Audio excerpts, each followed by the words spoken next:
Hey guys, it's Ava, Construct Team's social media manager, and today we're out in the polar vortex. But really quick, I gotta put on my, fire safety.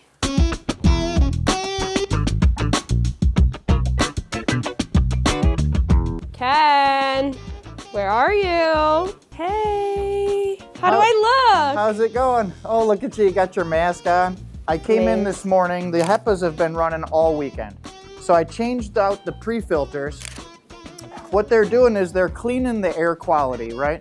They've been running all weekend, so the air is clean until we start moving around. Well, it definitely smells like a fire may have happened in here. Why don't you show me what happened? I can already see some. Absolutely. Come on, step in the kitchen, I'll show you. The fire started right here by the stove.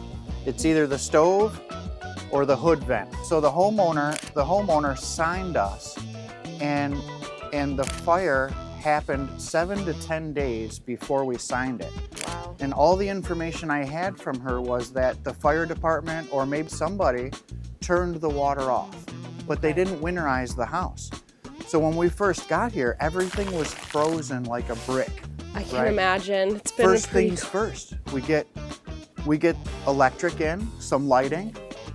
We can't use the current electric. All the wires run up and through the attic space, so we don't know what's burned and what's not. If we power up the actual home's electric, we could cause a secondary fire. Wow. So we disconnected their panel, put in our own.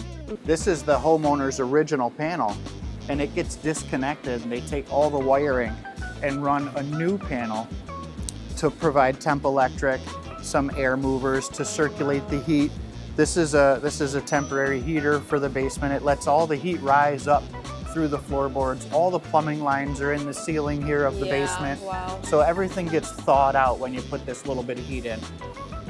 Now, this is a 38,000 BT unit, so it's actually enough to heat the entire house. Well, I can feel it right now. Except it's not ducted through the furnace duct, so it's not getting to all the corners and nooks and crannies of the home. Yeah. But it's just enough to thaw it out and make it comfortable in here. How do you work with insurance companies to streamline working with the homeowner and the contractors that will be coming onto this project?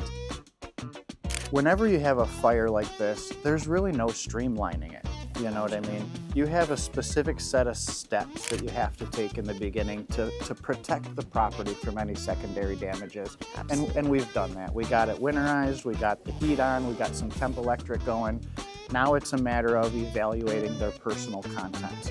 And it takes time. Specialized companies are going to come in and look at total loss inventory. Some things are just a total loss.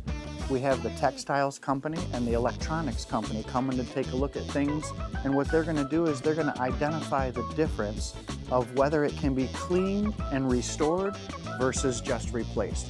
Once everything is moved out of the property, then we have access to see the actual structural damage. There's going to be a negotiation process with the insurance company. We'll write a full-blown estimate to replace all the kitchen cabinets, insulation, electrical wiring that was burned, and there'll be a back and forth with the insurance company. But once we have a final approval, we'll hit the ground running, and we should be able to wrap things up in a few months.